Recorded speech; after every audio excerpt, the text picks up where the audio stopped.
Welcome to this special broadcast of the Hard Rock Show. I'm Andrew, and I'm joined again by Jeff. Good to see you for this one. Good to have you with us. This one's going to be fun. I have a funny feeling this one's going to be fun.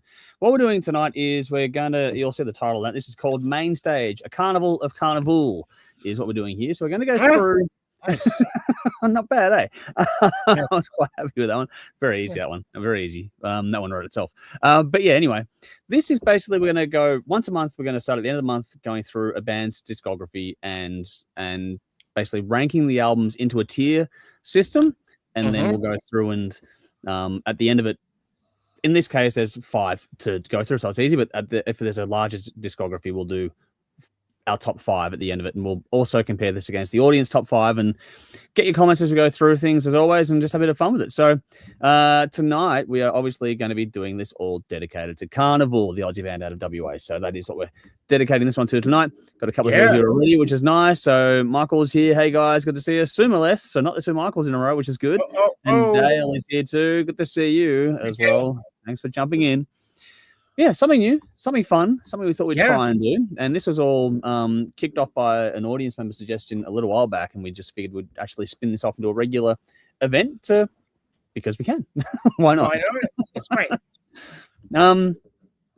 So Jody says hello to everyone, as always. There are links to the songs that you're talking.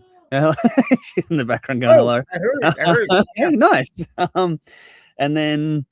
yeah, well, there are links to a song from every album in the description box of this one as well, so feel free to go check those out as you go along. Other Michael is here, and so is Jolie. Hi, all. Good to see you both. Good to have you both with us as well. So jump in. I'm not sure how this is going to go. We'll do this quickly. Anyway. We'll just go through it. It might go long. It might be short. We don't know. We're going to have a discussion, and that's the fun part. That's the fun part. And Jolie's gone, hi, Jody, as well. So there you go, babe. That's one for you. And Guru is here saying, greetings, rockers across the plane. Good to see you as well. Thank you very much. All righty. So what I've got here, Jeff, which is sort of without notice, but I'm going to put us on the spot and go, okay, do you have any sort of opening thoughts before we run into this one? Have you got any sort of thoughts you'd like to share on Karnivool and the process we've gone through here before we dive into the albums? Yeah, look, because this is the first time that we've done this, and so it's, I just spent probably 2.5 hours going through and writing all my shit, and that's only for 4 fucking albums and an EP. So when you get a band like Megadeth or Iron Maiden or whatever we end up doing, that's got 10 or fucking 15 albums or more, Jesus, we might have to break it up because, or we might have to find out what doesn't. Maybe we'll find out tonight what doesn't work. What we can truncate or exit. Get the fuck out. So we'll see. So we just ask everyone that with their patience. This is the first time we've done this. We don't know how it's going to go. You'll have to tell us. Yeah, hopefully. We'll see what happens. We'll go through the comments in brackets here, folks, but I'll quickly get these ones in before we get stuck into it. Similar's gone, good luck trying Devon Town and discography. There are 31 main albums and untold offcuts. That would be insane. There'd be a way to... Not in one hit. No. Michael's going, it's good that Michael's here. Yes, it's always good that Michael's here. And Kat's here too, saying, evening, gentlemen and ladies. I'm back. Good to have you back with us, Kat. Yeah, hopefully you're keeping well out there. And Guru's giving us a bunch of emoticons as well. Emojis, what do you want to call them? I don't know. Anyway, for me, like I said before, we're working through the Carnival releases, and we've only gone with the available releases. So we've gone through the Persona EP through to Inverses. That's what's sort of available easily. Yeah. The goal isn't to review everything in detail, so we're not doing that, folks. No, not even close. Can you imagine that? All right, everybody. Yeah. It would be a marathon. It'd be like a record-breaking thing. We're not doing that. So like I was saying, the goal isn't to review everything in detail, right? It's just to take a look at each release within the context of the band's overall journey. And as we go through, we're going to assign them into a festival tier, which I'll list those off in a second. We're going to pick our standout tracks and our weakest tracks from each album, and then ultimately reveal our final rankings, which in other discographies will be a top 5 at the end of the show. Yeah. Audience rankings will come into part of that as well, which I've already got those figures done in. The festival tiers available are going from worst to best, leaving early, so you're walking out of the arena, taking a drinks break, it's on the side stage, it's on the main stage, or it's a headliner. Those are the 5 tiers we have available for us to play with. So like I was saying, tonight we're kicking off a brand new show. This is called Main Stage. I don't know, it's all working title stuff, but if you like it, we'll run with it. We will work our way through an artist catalog, place each release into front festival tiers, pick our favorite and weakest tracks, and ultimately rank a lot of them to a point, the top 5. Honestly, though, in the context of this, there are very few bands I'd rather start with than Carnival. Obviously, it's a smaller discography, which is easier for us to work with, but also I was really happy when this came about as an audience suggestion, and that's what kicked this whole thing off, and it's taking on a life of its own now. Yeah. What's cool at Carnival is that they're one of those rare Australian bands that don't just have a great songs, have a genuine sort of identity about them as well. Everyone knows, if you know who they are, you know exactly who you can hear them in your head straight away. Going through this, you can hear them evolving from a young band finding their feet on persona. Through the breakthrough they got with Themata, the ambition of sound away, the experimentation of asymmetry, and the culmination of all that within verses. What struck me most revisiting this catalog overall wasn't how different the albums are, but how much each one represents a different sort of chapter or era in the band's story overall, especially when the longer break started to kick in. Whether you love every release or not, they never really stood still, which is a credit to the band in general. Yeah. So we find out where each release lands for us individually, which albums deserve headliner status, and which ones we agree or disagree on. This is going to be we don't know anything at all, right? No. About the compared notes at all. Completely blind. Yeah. And we're going to be curious to see how the audience respond to this one, because one thing that surprised me personally going through this process is that I didn't always end up where the conventional wisdom says I should. There are albums in this catalog that I admire enormously, and others that simply connect with me on a deeper level. Sometimes those are the same album, sometimes they're not. It'll be interesting to see how all that sort of plays out. So if we have covered Carnival over the years, but not quite like this, doing it this way, listening to each album back to back, has kind of changed my perspective on some of these things. Some better, actually. Anyway, so let's build up a little festival here. Let's have a bit of fun, and let's see who ends up on the main stage as we go through things. We will do this quickly. Guru's gone. Maybe break the Megadeth up into different eras like Poland. Yeah, that's actually not a bad idea. That's a good idea. Yeah. Same thing with Deep Purple, for example. Cat's gone, I was invaded by a heathen rhinovirus, feeling better today. Working my way through the votes after this. I'm glad you're on the mend. That one's been doing the rounds a bit lately. But anyway, we're going to power through a few albums, and to do this, Jeff and I have decided we're going to do rock, paper, scissors. Yeah. To see who goes first. So I guess the winner decides if they want to go first or second. Yeah? The winner decides. Yeah, so the winner gets to decide whether you go first or second. That's right. All right. So the big important question for this one, Jeff, is do we go on 3 or 3 then go? So like 1, 2, 3 and then do it? Yep. Or 1, 2, 3. 3. Okay. No, I think 1, 2, 3 then do it. 1, 2, 3 then do it. All right, cool. Yeah. Let's see how we go then. All right, ready? Here we go. All right. Okay. Give me one. Okay. One. Time it. 1, 2. This is gonna go badly. All right. Okay. So we'll just count 1, 2, 3, and as you do it. Yep. And then we'll just count and then we just put our hand out. Yeah, all right, that sounds better actually. All right. Because otherwise, yeah. Yep. I'll count and then we just put our hand up on the screen. All righty, cool. So yep, so you do it really quick. 2, 3, go. There we go. Paper, you win. So you want first or second? Paper, wrap, stone. So you get to choose first or second. I'm gonna go first. Okay, cool. All right. With Persona. Nice. EP. Yeah. Yes. The reason I'm going first is because I wanted to give a I know there's a lot of fans of this band out there, and rightly so. Great fucking band. Really, really good. But for me, I'm a Carnival virgin, no question. I did not lose my virginity at the Carnival, like some people. So, but I guess maybe I did. I don't know. So what I'm going to do is I'm going to preface this by saying I'm going to apologize right now to all the Carnival fans that I'm going to fucking piss off, because I know my opening line. It will be shots fired. Okay, here we go. Because I can stop coughing. Okay. Speaking of that fucking rhinovirus. Yeah, I know. Which, if anyone out there knows, rhinovirus is just a fucking cold. Okay. It's nothing crazy. Anyway, but it can get gnarly. Yeah, it's not fun. It can get very nasty. Yeah. I'm not saying that you weren't sick, Kat, because I have been laid up with a cold. I know Andrew has too. We can take it out of you. Absolutely. Okay. All right. Shots fired. Here we go. Starting with the EP right off the bat. Yep. So my first impression, that's a good place to start, right? Yeah. Overall, first impression. Yep. This EP sound. Sorry, guys. I'm yeah. Okay, I'm gonna start again. This EP sounds like the afterbirth if Tool and Korn had an abortion. This is not my thing at all. Okay. So I know shots are fired. Oh, Clearly. nice. Band-Aids off. Here we go. I'm coming out of the gate swinging. Okay. That's my overall impression of the EP. Okay. Strengths. Well, what works well? I will say that it's consistent. I give it props for the production. The production of this is fantastic. It's great across the board. There's no dips in production. They've spent money on this. It sounds great. The weaknesses. As I said in my first impression, this music, I feel, this EP works a lot better if you are already a fan of the band. Meaning, if this is the first time that you're hearing the band, there are probably elements here that would definitely stand out. Production being one of them. Yep. But to me, much of it sounds as though it's like something Korn wrote and discarded, and because it wasn't good enough for Korn. That's how I was like, I just did not like it. It just didn't sit well with me. Best track on this EP was Some More of the Same.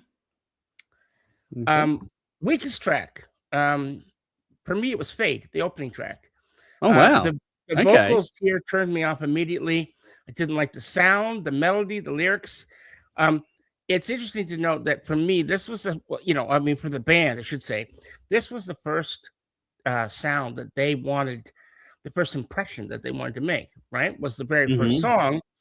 The very first impression. Had technically an EP before this one, but it was very limited release. So, there you go. But either still, okay. I mean, this is the majority of the EP that most people would have heard. So it was like rap lyrics coming right out of the gate, and I was like, for me, that was an instant turnoff. And maybe remember, I think I mentioned going way back that I've known about this band for a long time, but I never got into them. And maybe it was because I heard that first song.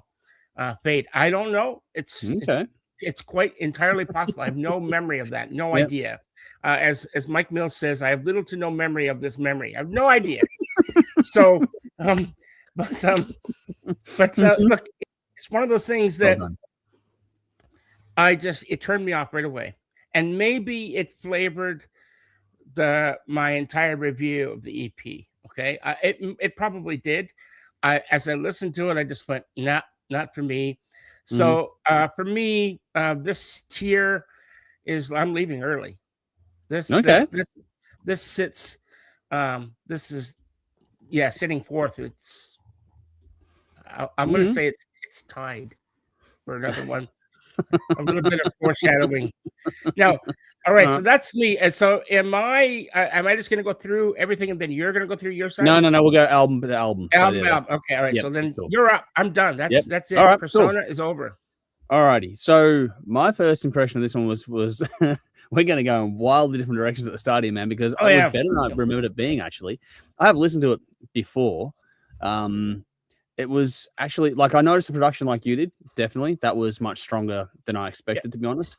Yeah, and I thought the songwriting was better than I remembered as well. Listening to it this far on, so one of the biggest strengths for me was clearly the production. It was actually surprisingly deep and warm.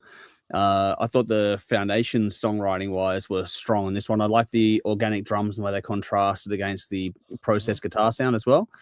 The band's future identity is sort of emerging. That said, the weaknesses is that new metal influence and how the angst around that and that whole thing hasn't aged particularly well for this EP. It might have been relevant at the time when it came out, which I fully understand. But how many years on now, and it's just like, I can 21 years ago. Yeah. Yeah. So it's a fair whack. So it felt too tied to the trends of the era for me. When we go more shots fired, because my best song was Fade. that's all I like. I mean, it is what it is. I mean, it just didn't sit with me. It sat with you perfectly fine. Yeah, but my weakest track was Dereka. That one I just went, I can't. That was not overly enjoyable. That said, I didn't mind this. I liked it a fair bit. I'm going to put it on the side stage for me. It goes on the side stage. It's a surprisingly strong EP that had a bit more maturity than I expected from a very young band when you think about it. While some of the era-specific sort of new metal influences have aged poorly, the songwriting atmosphere and attention to dynamics already hint at the band Carnival will eventually become. I don't think it's essential listening, don't get me wrong at all. But it's far from... I thought this would be just like a little footnote. And obviously it is for you, which is fair enough. But for me, I thought it would be, and it actually surprised me. So I went in there with really low expectations and came out going, oh, actually, not half bad. Not top tier, but just middle of the road kind of stuff. And I get that's fine. Like you mentioned new metal. Well, I was never a big fan of new metal. There's a few exceptions. Yeah. But for the most part, I was like, nah. Look, I've got metal. Why do I need new metal? Fuck, I've got the old shit, man. It goes on for fucking decades. I did enjoy some of the new metal stuff, so it didn't bother me as much. I think there are some bands I can't stand of that era, but that one. Yeah, I have probably a better tolerance for it than you. I'd imagine that being. Yeah, look, there's a bit of age gap too. For anyone watching it there, I'm fucking old. Okay, I remember. I can remember fucking when the Beatles burst on the scene. That sort of thing. Yeah, okay. I don't think you're that old, mate. Anyway, alrighty. What do you got here? So when we're doing the hot rock, paper, scissors, Cat's gone in sync, preferably. No, it didn't work out. Dale just laughing at us. And Michael said, I haven't listened to the EP much in years. The only song I really play from it, they play from it live these days, funnily enough, is Fade. So there you go. And there's the typo correction. There we go. Alrighty, cool. Next up is Themata. So we're going to do rock, paper, scissors again, Jeff? Why not? Yep. All right, cool. Here we go. So you count to 3 and then put your hand out. All right, cool. So 1, 2, 3. Can't see your hand. Oh, here we go. Okay, good to do it again. It's a draw. Okay. No, 1, 2, 3. This is going well. I know, right? Yeah. All right. We'll do it this one for the tiebreaker. Yeah, you win again because you won the last round. All right. 1, 2, 3. Oh, you beat me again. Anyway, doesn't matter. I did this there time. We go. So yeah. So stone, blunt, scissors, right? Okay. Yep. You want to go first, or you want me to go first? This is what Themata, right? Yep. I'm gonna go first again because I think it works that way. We're a bit like the odd couple here, so it's sort of I'm playing to your strength. It's all good. Yeah. So I don't mind. Okay. So Themata, which I thought was weird. I looked at the dates and I'm like, okay. The EP came out January 1st, 2005. Themata comes out January 1st, 2005. Is that correct? Is that right? That's what Spotify said. I was Spotify is not right on that one. No, it can't be because I thought, why would you put an EP and an album out on the same fucking day? That doesn't make sense. Persona was 2001. There was a re-release in 2005, which is where that comes from. Okay. Yeah. All right. Well, that makes sense. Okay. To be fair, anyway, we listened to the 2005 re-release, but that said, it's not like it's. Yeah, I did. I just thought, that's an odd thing to do. Yeah. Why not just put that on the album if you're gonna? No, I agree, but no, that's not what happened here. So yeah. No. That's okay. Fine. So all right. So first impressions, right out of the gate, this is much better than the EP. It's obviously it's got real singing. I prefer vocals over rap. I always have. Yeah. There's a little touch of it here, but thankfully it's used very sparingly, and then that's a good thing. I think the band themselves they're considered prog, obviously, and they kind of they really milk that. That's what they're and fans know them as a prog band. But I didn't get much of a vibe of a prog sound from them, at least not a traditional prog sound. They've got, prog is pretty open-ended. Like, I guess, how do you define it, right? Like, it's super subjective. Theater is prog. You could say Pink Floyd is psychedelic prog, right? There's so many variants. Rush is prog. How do you, where does this band fit into that? I don't know. Yeah. But it is what it is. So, I thought that overall this is a much better album that, you know, as the first album for me. The strength of this album that I thought really was the title track, Themata.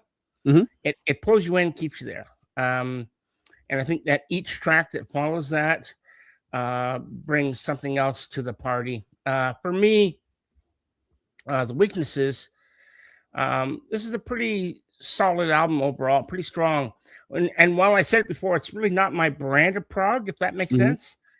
It's well done, and it's I think it might suffer from the repetitiveness that a lot of newer music can find. You know, they get a cool groove and it sounds cool, but then they play it to fucking death. And by the time you're done the song, you're like, I got ear fatigue now, right? That's there was a little bit of that here. Not much, but a little bit. The best track, obviously, Themata. I said it right off the bat. It's the title track is the best song. The weakest track, it's Change Part 1. The song goes nowhere. It's just bang. Now I get it. It's obviously going to be part of another song. Which comes up later on. Right. It's going to come later on, but it's like clickbait. Like what the fuck are they trying to say from there's nothing. It doesn't say anything, doesn't do anything. It's the weakest track. It's a big tease, isn't it? Yeah, it is a big tease. And I thought, okay, it doesn't go anywhere. And if, how many years later is the second album? It's 2009 was the next one. Yeah. So 4 fucking years, you got to wait. Thanks, guys. Fuck, so like they didn't give us enough to go, oh, that was great. I can't wait for that. What's Change going to be like? Well, it's cool, but the first fucking part of it, fuck off. It's not good at all. Didn't like it.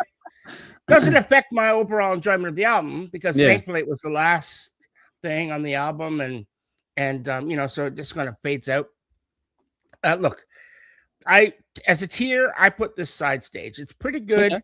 Cool. Massive improvement over the EP, and overall, in my 1, 2, 3, 4, it's its third. Okay. So I enjoyed it. I think it's really good. If I had heard this first, I would have been intrigued to want to hear more. Had I heard the EP, which I might have, I don't know, that might have flavored that turned me off, right? So interesting. Yep. So anyway, go ahead. Yours. Cool. Where's yours? All right. Well, like the first impression of this one for me was that it was an enormous leap forward from Persona. It's much more confident, more mature, and more complete in every aspect. I from songwriting to performances to production, it was just a big leap forward. For me, one of the biggest strengths on this one was the use of melody. Also the hooks here, the strong emotional weight in these songs really started to cut through.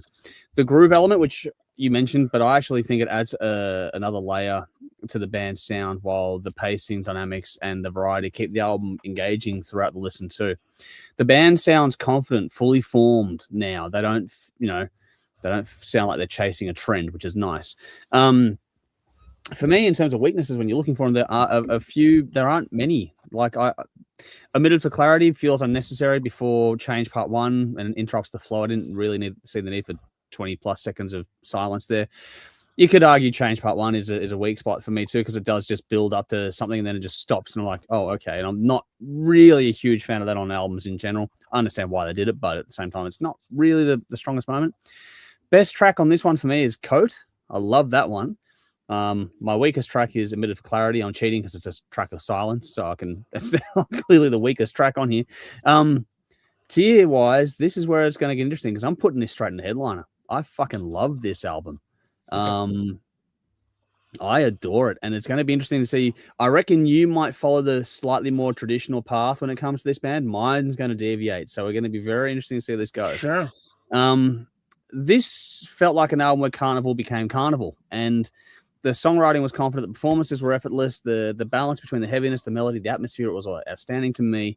More than anything, it sounds like a band creating their identity rather than following trends. Revisiting, it's funny, this is one of those albums where revisiting it has only strengthened my love for it, not diminished it in any way, shape, or form. So it's actually become one of my favorites this band has ever put out, and it became a bit of a benchmark for the other albums following it, which is an interesting point of view, considering how most people, the audience problem will come up later on, and we'll map it out there. But interesting stuff. Alrighty. Sumile said the EP is the other Carnival I've listened to, did not like it at all. There you go. So you're not alone there, Jeff. Michael says, Jeff, I'm not a huge fan, but I have respect for the musicianship. Not so much composition, the problem or production. But for me, I struggle with the vocals. Bit of a depressive listen for mine. That's fair enough too. Not saying I hate them, just not my jam. And that's fair enough too. That's exactly what I said. Yep. Val's in the same boat. I'm not sure if this is the EP. I'm assuming this is all to do with the EP, but let us know. But yeah, that was Themata. So now we'll move over to Sound Awake, and we'll try this rock, paper, scissors again. If we tie, Jeff, we'll just go that you won the last 2 rounds. So if we tie again, just you carry on winning. I've got to beat you. It's like when you're playing pool. Do you know what I mean? I've got to. All right. Yeah. Okay. Sure. Take the crown. Yep. All right. Cool. So let's go again. Count. All right. 1, 2, 3. Anyway. You're in the zone, man. All right. Wow, cool. Man, I'm good tonight. Okay. Yep. Okay. Do you want to go first, or I will go first? I think this is working. All right, cool. Go for it. Okay. Okay. So, Sound Awake. They're technically their second album. The EP, then Themata, and then Sound Awake. First impression of this album, overall, again, I think this is an improvement over the previous album. I would go so far as to say it's a refinement, if you will. Okay, so they've learned. The band is growing. You can hear it. They're better players. They're better players. The music is becoming more complex, but it's remaining accessible all at once, which is a sign of a great band, especially a prog band, because a prog band sometimes, and this happens a lot with prog more than maybe any other genre, is that they can become guilty of sniffing their own farts, and then they will just. And I know that's you've had an issue with that over some bands like Dream Theater, and so Dream Theater, there's certainly you could get in some of the deeper tracks and go, wow, what were they thinking? And that happens with prog more, I think, more than any genre, at least in the metal thing, right? So this album, really good. The band is definitely improved. The strength. I think the strength of this album, if I go through the songs, it's got to be All I Know. I think this is the most accessible, strong song that the band has written to date. But again, it doesn't sound like a prog song. It doesn't sound like a prog band producing this track. So it's like, okay. I'm not sure what they're trying to do. If they're trying to be prog, or they're trying to bang, hey, we can do other stuff too. If you want to put a band in a box, you shouldn't, but we do, right? I think this band's harder to put in a box than most. Yeah, but I mean, it's like, okay, one thing. What's the one thing that like AC/DC never did? Like they never wrote a real ballad, right? There was never a ballad in the entire career. So if they had written a ballad all of a sudden, people would have went, what? Huh? What's going on? Well, it was here? the same when Metallica had Fade to Black, yeah. Well, I get it. Okay, but so I mean, Metallica, of course, Fade to Black. Nothing else matters. They went all kinds of crazy shit. But anyway, this album, Sound Awake, is an improvement over the last, in my opinion.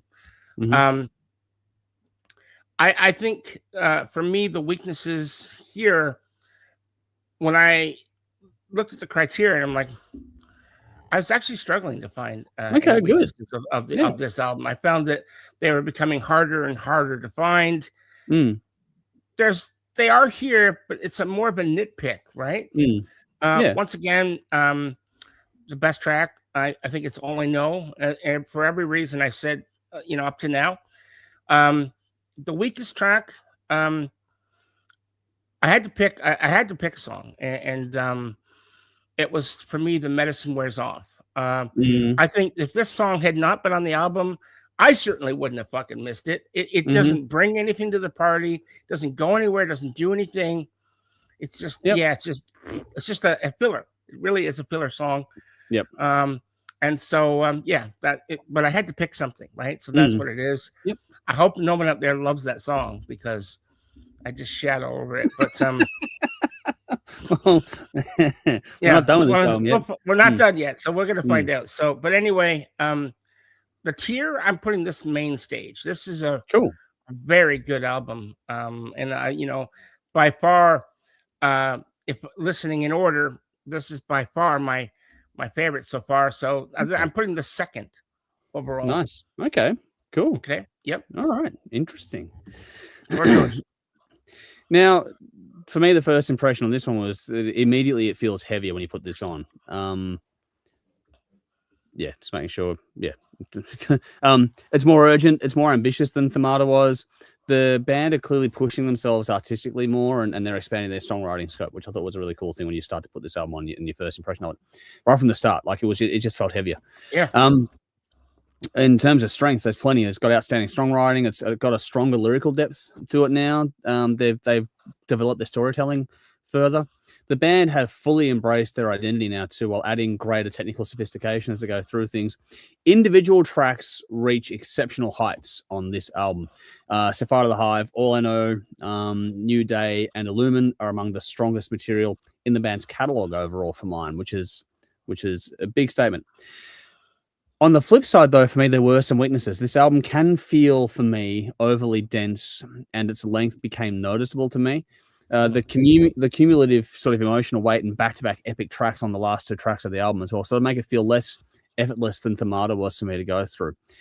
When the Medicine Wears Off contributes the least in the context of the album, so I'm with you on that one. So my weakest track is When the Medicine Wears Off. If people love that song, I'm sorry, we're both on agreement there. We found something to agree on. Yeah, that's good. That's very cool.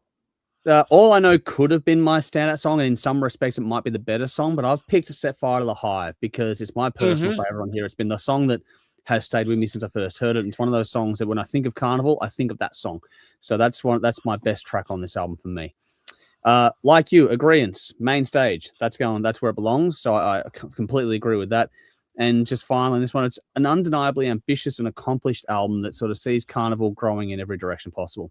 The songwriting, storytelling, and technical execution all take significant steps forward here, and some of the individual songs may represent the highest peaks of their career. Yet, despite admiring it enormously, I don't connect with this one the same way that I did with Themata. It's an album that I respect more than I love, and I do genuinely, deeply respect it. And while it's got these really big highs, the overall experience felt heavier and a bit more demanding than its predecessors for me. It took me a bit more processing power. So that's why it's still a bloody great album. It's main stage. It's just not quite as good as the previous one for me. And it'll be interesting. Our final five ranking, along with the audience ranking, will be interesting on this one as we go through here. What do we got here? Michael says, after listening to Sound Awake when it came out and the fact that the second part to Change was on this, I discovered if you listen to the song Dead Man, then the song Themata followed by Change part 1, then part 2 comes out as an amazingly long track. I get that. I do to a point, but yeah. Dale's gone New Day. I've got to work out which track that was. That's a pick there. Michael says, I agree with the weaker song choice, Jeff, for Sound Awake. I sometimes The Medicine Wears Off. Skip, obviously. Yeah, skip The Medicine Wears Off when I listen to that album. There we go. So there's the correction on top of there. So there we go. We've got some people. Okay, cool. We've got a bit of consensus on that one, which is not bad. All right. Yeah. Cool. Yeah. Jeff, I will say, go on. I do have the floor. I will say that way back when we were picking songs, remember we were picking songs, one song, I did pick Set Fire to the Hive because that is a great song. But having listened to the album a number of times since then, I still love that song. But all I know for me is just a little bit higher.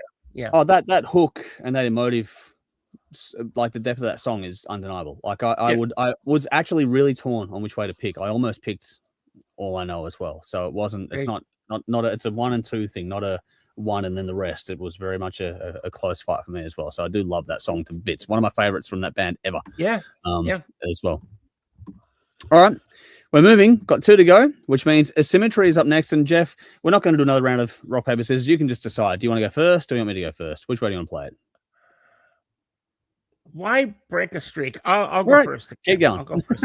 Yeah, we're doing it, right? Yep. Why not? Maybe it works, maybe it doesn't, but we'll see. Look, it's working. Yeah. First impression of Asymmetry. I only got one thing to say. What the fuck happened?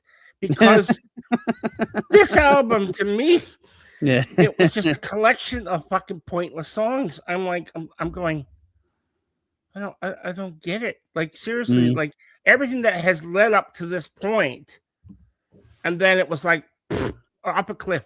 It was just like, for me, I didn't get it. Challenge themselves. They changed producer. They didn't use Forrester Savell for this one. They changed everything about it, and they wanted to go. They didn't do like Metallica went black and then went low. They didn't go quite that far, but they did make some conscious decisions to challenge themselves. Don't think it works, and they may have challenged themselves, which is great as a band. That's important to do, but from someone who, I mean, I'm not in love with the band. I like them. They're really good. So for me, only having heard individual albums a few times, for me, it was a head scratcher. Like, what the fuck happened? I don't know what it would have been like for people who absolutely loved the band, because this is a departure. This is a departure. It may not be as big as a departure as you said, with Load from Metallica. But it is definitely a departure. At least it was for me. Yeah, I agree. And look, there's a few exceptions on here, I think, but for the most part, I actually felt this album was just a waste of my fucking time. It's 67 minutes that I ain't getting back.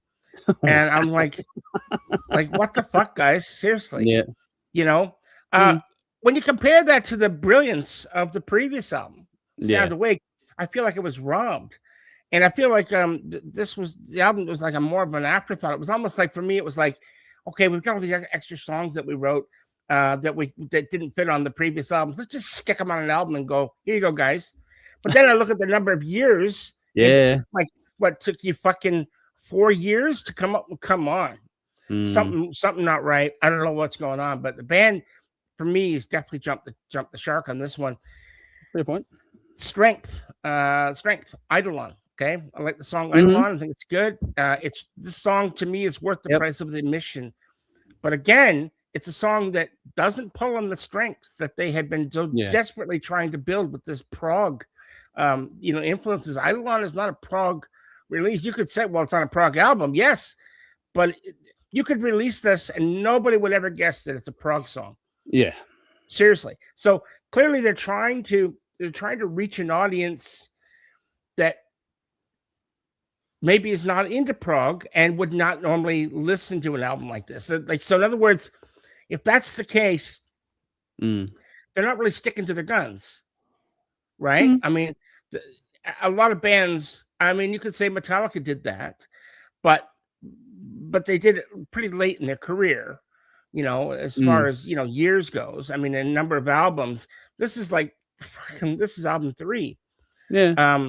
So to be fair, just as a counterpoint, just quickly, to be fair, it is a few years in there, but also there's an argument. I'm not going to go into depth, but I think there is a counter argument for the artistic integrity of being true to yourself and what you want to create, I guess. Yeah, I get that. Sure. Yeah. And look, a band is free to make whatever songs and sound they want. Like, I mean, I hate the fact that people think that, if you sound a certain way, you got to stay that way for their whole career. I hate that shit too. That's crap, right? A band really needs people to change. Yeah. Everything changes. But I felt, for me, Eidolon, I really liked the song. It just didn't seem to fit in the prog, in the whole catalog. It just stood out to me. And so that's just my opinion.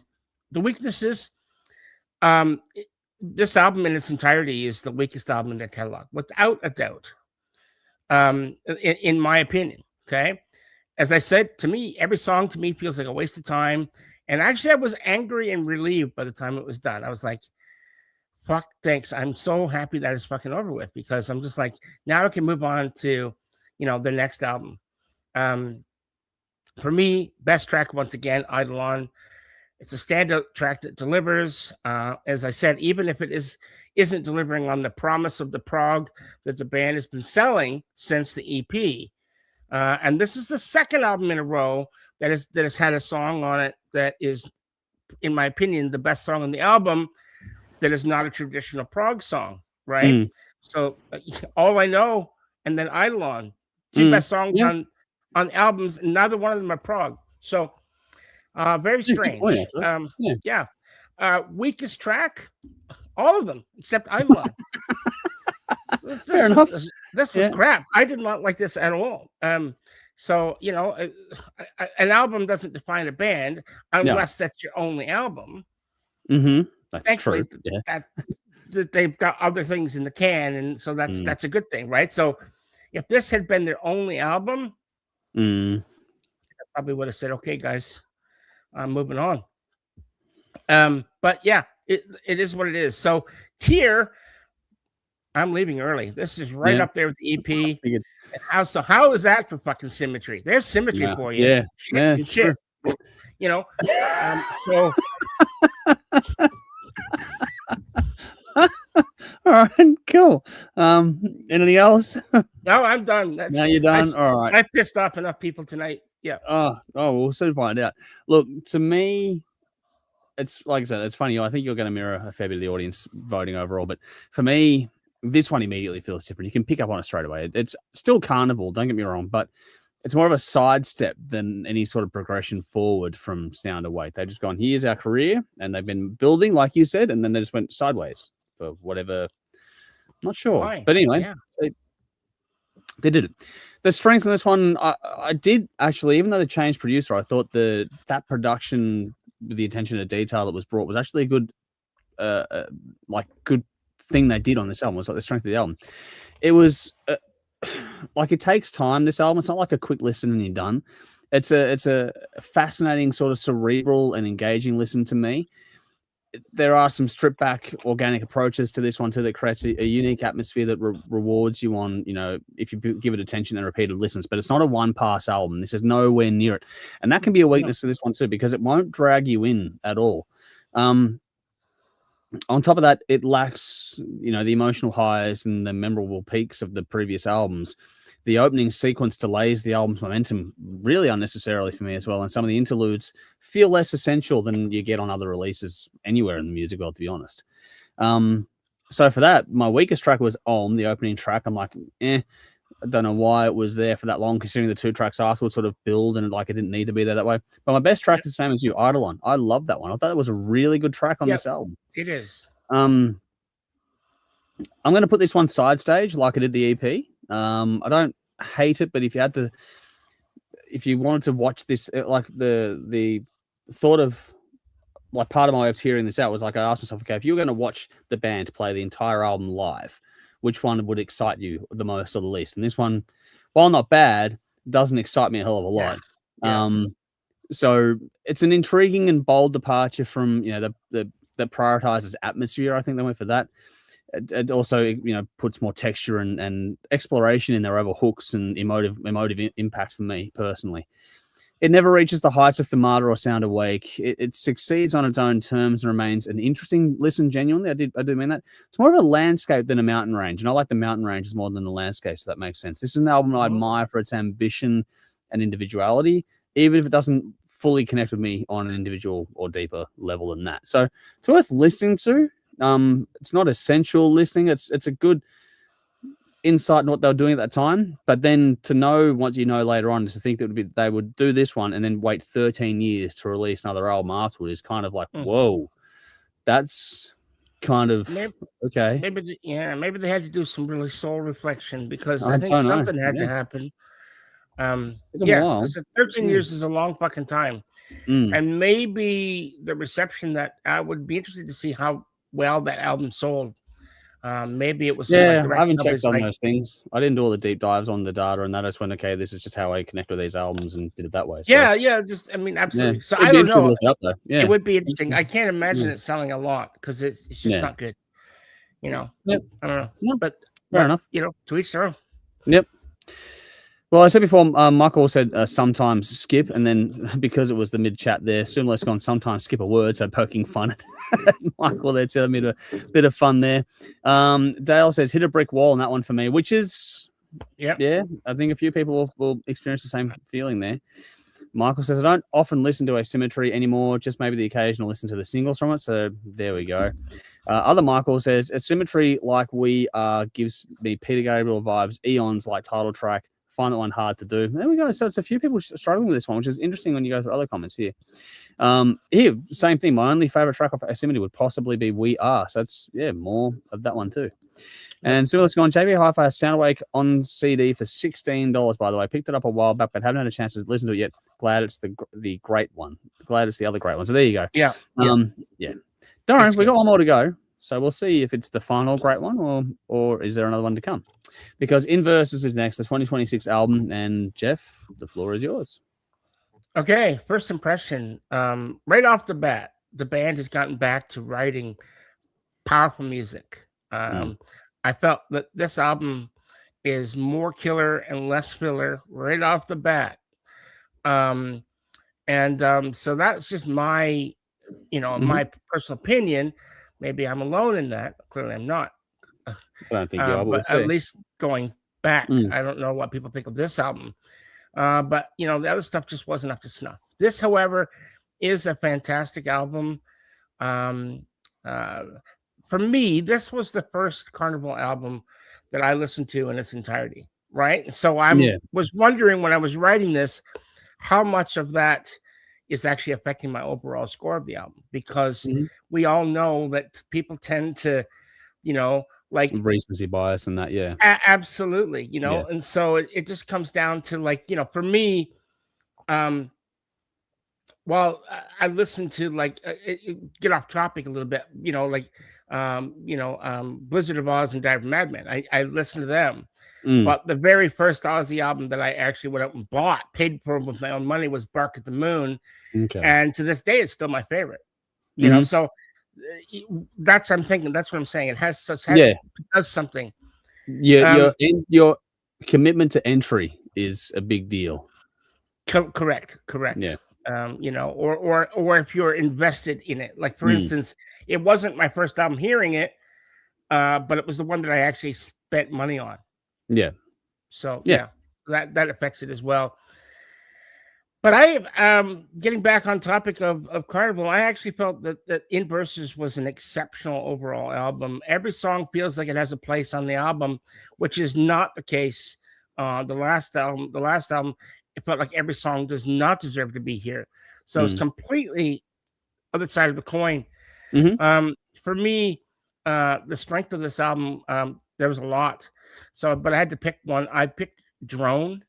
There's a great groove here that I just really liked a lot. Once again, that groove is not something you would normally find in prog. And so what is it with they're putting all these great songs out as like the lead singles and stuff that are not prog. So this tells me there's something going on in this band, which is cool. Yeah. But there's also a bit of push and pull there, isn't it? Yeah. Yeah, it's unusual. We're not used to seeing that in any band, so that's kind of sets them apart from just about anybody else that I can think of. But it's a great song, and it flows well, and it makes me want to hear more. Weaknesses, once again, it was difficult to find much wrong with this album overall. It's got good production, it's got good flow. It isn't too long, and I think it sounds like all the songs combined sound powerful, like they all belong to be on this album. So I really did struggle to find something that I didn't like. So I'm sorry. It is what it is. Best track, once again, Drone. I could have picked Opal, however. Opal was another great song that I really liked, and I connected with it.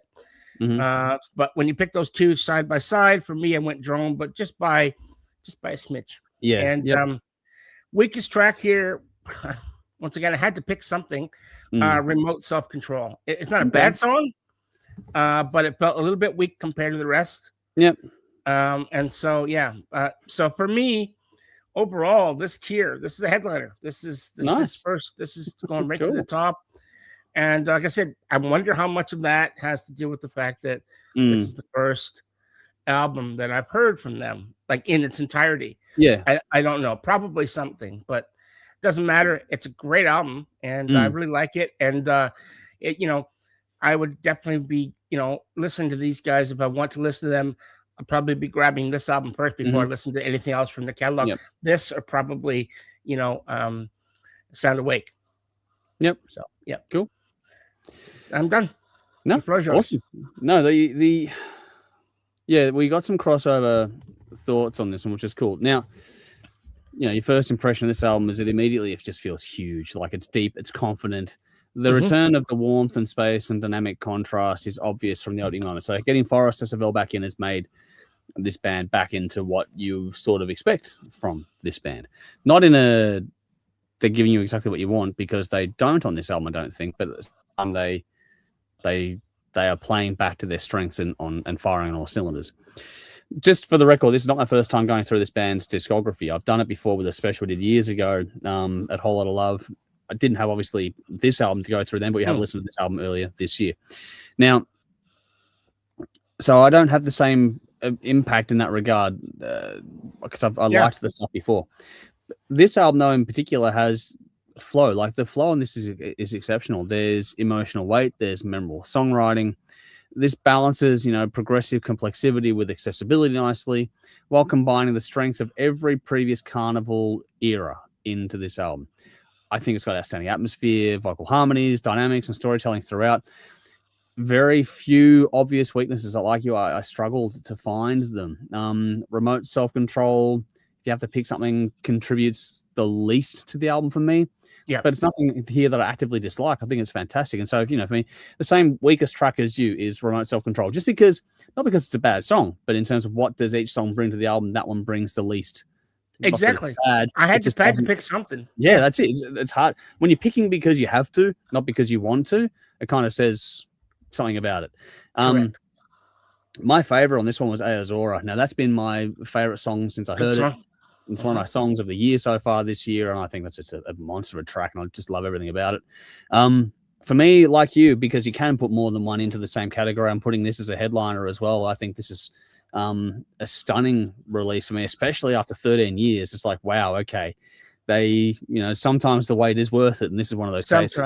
And sometimes, not all the time. This is not Chinese democracy, folks. No, that's right. And if they had released something that was like, in the vein of Asymmetry, I'd just say, I don't know how that album was perceived by fans, but I'm glad this wasn't. I'm glad this was what they gave us. Yeah, no, I listened to it going, okay, this is something special. Yeah.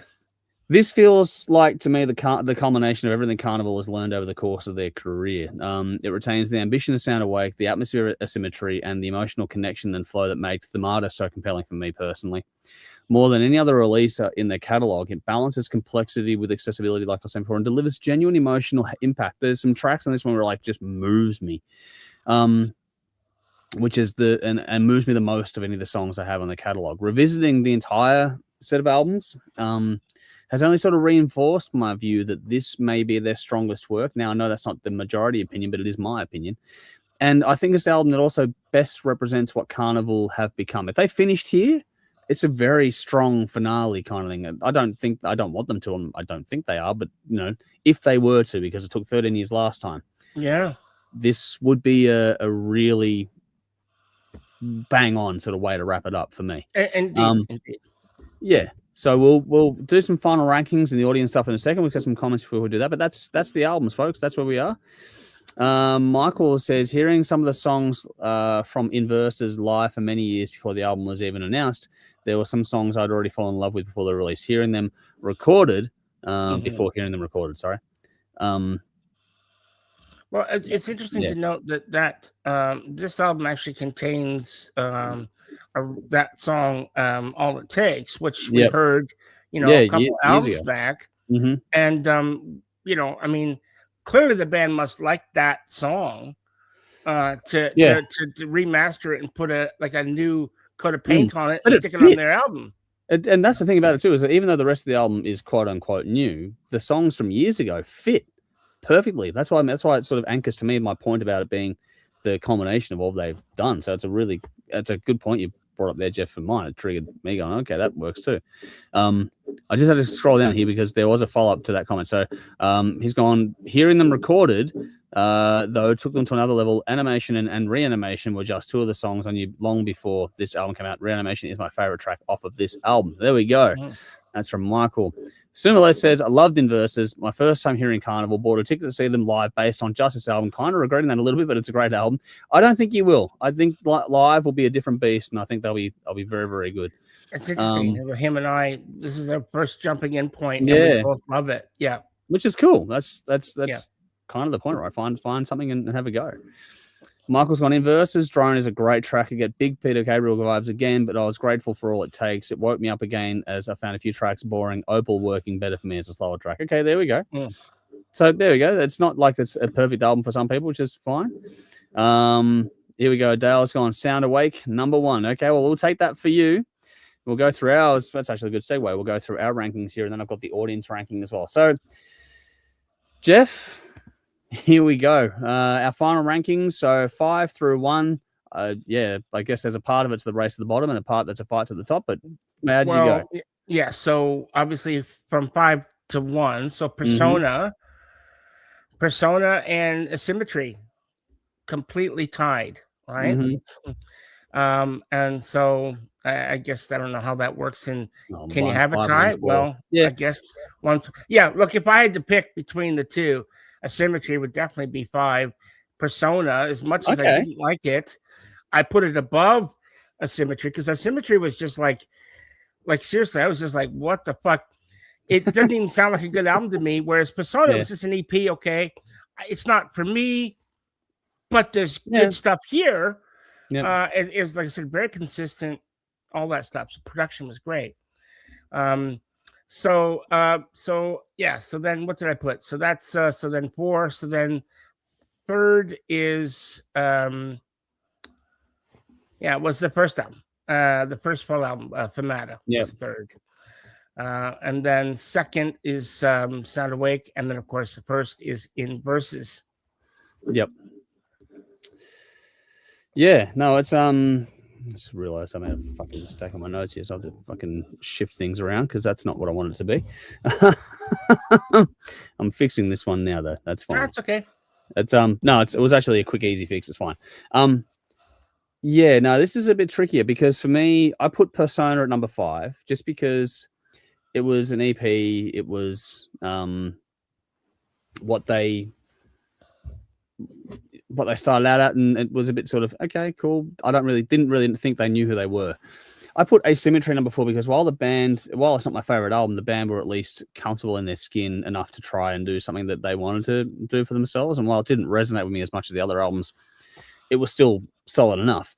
Number 3, Sound Awake. That was number 3 for me, which means that the top 2 are the clear top 2 that I had all along.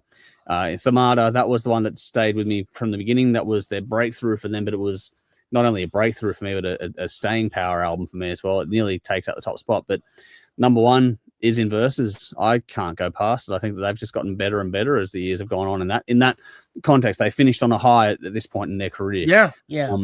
And if they were going to retire, now would be a good time to do it. But don't retire, guys. Keep going. No, I don't want them to. I'm hoping they don't. I hope it doesn't take 13 years for another album either. But I just want them. No. But it's just funny how, for me and you both at different points of our perspective on this. That's why I think it validates the opinion a bit because I've been following this band for a number of years, and this is still my favorite album from them. I know it's not a majority opinion, which I'll get to in a second, but it is an album that I absolutely adore, and I think a lot of people out there will, if they haven't heard it yet, because it might have the negative impact of the recency bias is that people haven't given enough time to settle in yet, whereas I've had the long history with the other albums, so there might be a bit of a, if you ask people 10 years from now what their favorite album is. Absolutely, that would be an interesting conversation then. Anyway, we do have audience rankings as well.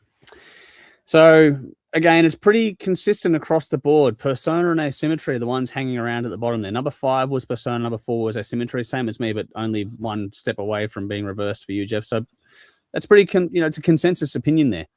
Where it gets interesting, though, is after that. So number 3 is Inverses, which actually is surprisingly strong for an album that's only a few months old. That's not a bad outcome for it in the legacy of their career, which means it came down to Themata and Sound Awake. Those are the 2 albums that easily polled the most votes. It was pretty much daylight between them and the rest, but in the end you can only have one, and one was much stronger or had much more love going for it than the other one did. Themata was number 2, and for the audience the top album is Sound Awake. So there we go, that's how the audience voted it out. interesting. We all have different lists, which is the fun part of this little game here. Jolie's gone Sound Awake for me. Yeah, so there we go. There we go. And same with, again, that's what Dale said before too, is Sound Awake is the one to go for. So if you're looking for an album from our point of view, Inverses is the way to go about it. If you're looking for the audience, the wider perspective, Sound Awake is the one to go to and start there. Absolutely. And there you go. That was my second. So, I wasn't far off from it. So was that your second as well?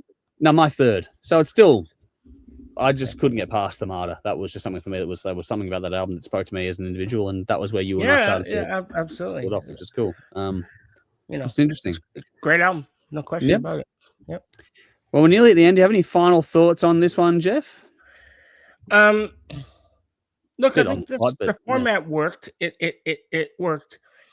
It is. I mean, how long have we been going now? Since we started, not long, maybe an hour. And that's 4 songs and an EP. So if we get into an artist that has 10, you can expect to go double, right? Yeah, we'd have to split it up. So, and it's not unusual for an artist to have 10 albums. That's a lot of bands that have been around for a while will have that. Sure. We'll find a way to make it work, though.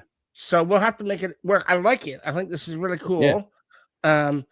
But I also know that going forward, I'm going to start writing, not on the day that we're filming, because I wrote all of this on, I started to be earlier. Fair, I've got the next one mapped out already. So you'll have that list today.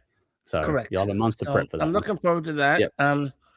I like this. This is kind of cool. But it could, if we're not careful, it can drag. It can drag because it becomes like a review, and that's not what we're doing. It's just about maybe just a quick thoughts. Maybe if we just sort of even reduce it even further, just to like bullet points. Yeah. Try to condense. Even if we use AI, you write it and then let AI say, "Okay, I want bullet points." I use it to filter my fucking nonsense. So because I write pages and pages when I do anything at all. I don't do anything halfway. Right. Well, mine was just scribble everything everywhere, all over the place like a dog's breakfast, and that's why you could tell that AI had nothing to do with it. But it's only a filter for me, not a. No.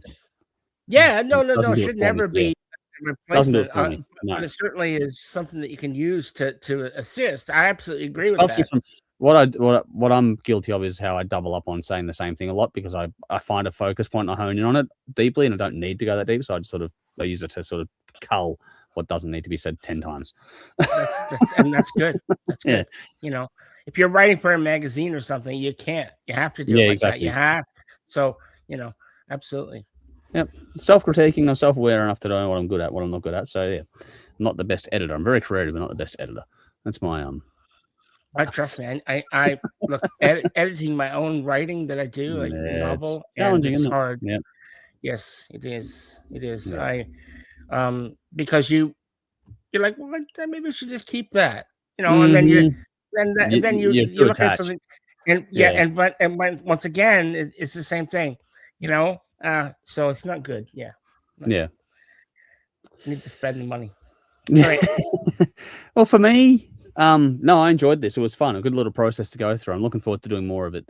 I think one of the most interesting aspects of revisiting the Carnival catalog is just how for me, how clear it was that each sort of release occupies, like I said at the top, its own little place in the band's evolution. You got Persona, which is the promise of things to come.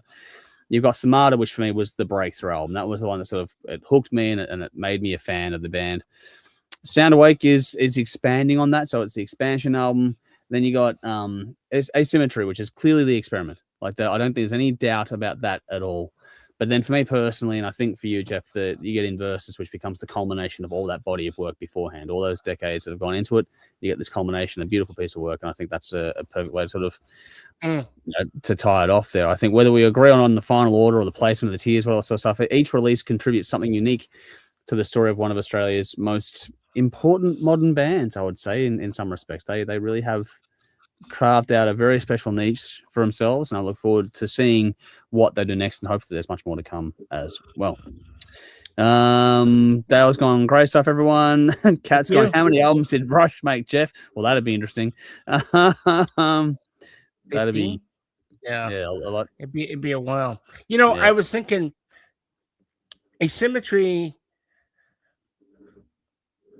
If you go to Dream Theater, if you look at that, right, and you go, okay, well, what album in Dream Theater's catalog would be the standout, like the different one?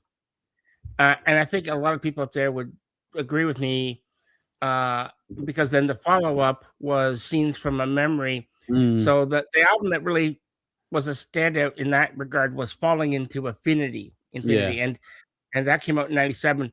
And then, of course, in 99, they knew that if they put it on another album like Falling into Infinity, I think they actually, from what I read in the book, is that the record company said, you're done. You're basically, you're going to lose your record deal. So the next album better be fucking great.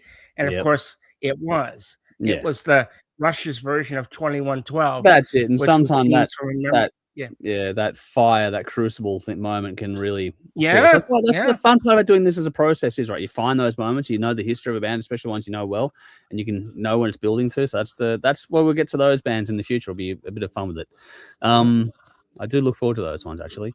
Dallas, go do Mott the Hoople. Wow, that'd be interesting. How many albums they got? Hey?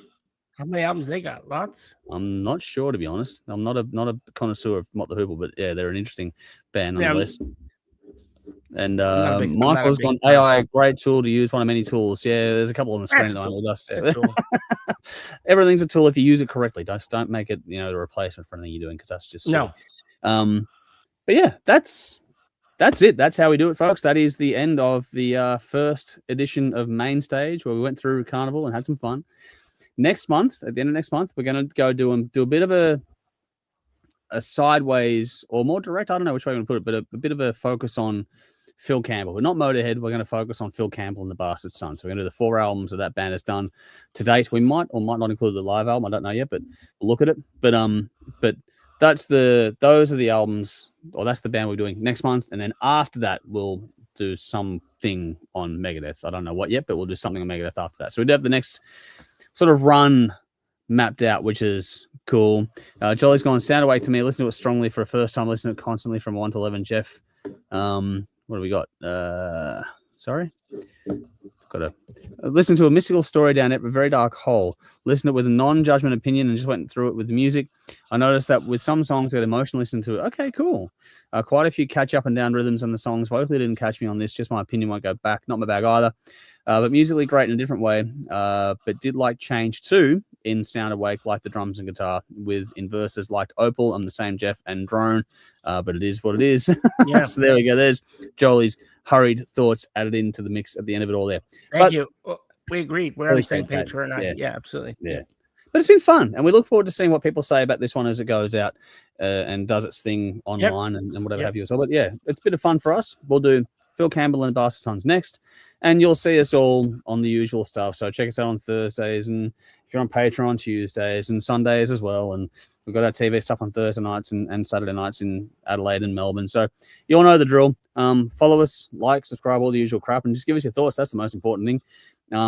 Would love to hear from you if you've listened to all the albums, what you sort of rank them individually as well. But that'll do.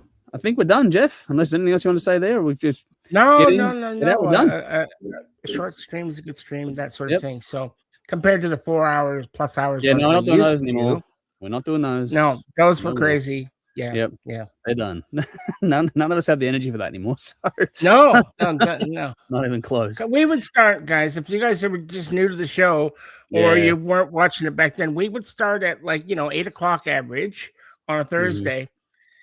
And there were times when we were still going at midnight and beyond midnight. There was times like 12:30, going to 1 o'clock, and we were just going not only we're putting people to sleep at home, but then it fucks us up for the next day as well. We got to work in the morning or what? Mm-hmm. Yeah, crazy. So not doing that. We're not doing that anymore. Probably broken up into bite-sized pieces makes it a bit easier overall to get through. That's right. Yeah. So look, I've been associated with the show for a long time, but I've been a regular guest now, I guess, for 4 years or so. But going back, you know, we're not going back, man. Don't worry about it. No. It's all good. It's done.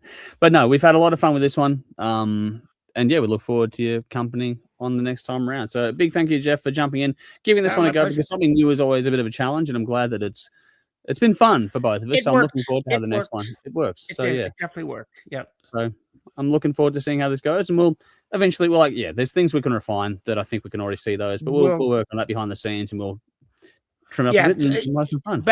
Phil Campbell and the Bastard Sons, not going to be difficult because it's only 4 albums. Yeah, but it's a good test case. So it's going to be a test case to see, because when we do if we do Megadeth or whatnot, you know, or any other band that's got a vast catalog, we might very well have to break it up into multiple streams, as we said, because there's no way around it. You know. Yep. We'll measure it. We'll see how we go, and we'll just try it out. Try it out. Yeah. But anyway, I think that'll do. I've got one comment here. I'll go and quickly get the Bastard Son should be a cakewalk compared to this one. Quite possibly, yeah. I don't think that'll be an overly complicated one, but it is one that I want to spend some time on, because I do think that it's easy to focus on Motorhead, but I do like what Phil Campbell did with his boys, and I think that that's one of those ones that I would like to give very cool. Bit of time to. So that's the reason for that there. We could also do one on Ross the Boss later on too if we want to, so we'll see what happens with that as well. There's options. We'll see how we go, folks. But we're not going to discuss that right now. We're going to get out of here. Otherwise, we keep waffling. But thank you, Jeff, for jumping in, having some fun, and trying out a new format with me. It's been a blast. I look forward to catching up with you in a couple of days on Tuesday as well, because I think that'll be an interesting one there too. Oh, yeah. Yeah. We got some fireworks coming. Yeah, we got some fun on that one. But yeah. We'll catch up with people behind the scenes there. For those that aren't watching live on Patreon, you'll get a different release on Tuesday. So there's stuff happening more often now. So just stick around, and you'll see us very, very soon. We look forward to your company next time. Until then, that's Jeff. Thank you once again, my friend. I'm Andrew. Until next time, folks, you know what to do. Drink up. Rock on. Cheers.